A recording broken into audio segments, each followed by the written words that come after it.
5招口咽运动，帮助改善打鼾。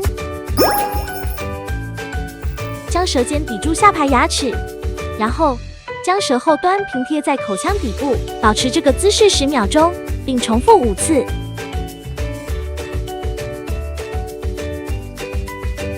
大家都学会了吗？虽然口咽运动有一定的帮助，但并不是所有打呼或阻塞型睡眠呼吸中止症都能靠口咽运动改善哦。建议有打呼还是去找睡眠医生，或是先到科林睡得美网站确认看看自己是不是阻塞型睡眠呼吸中止症的高风险哟。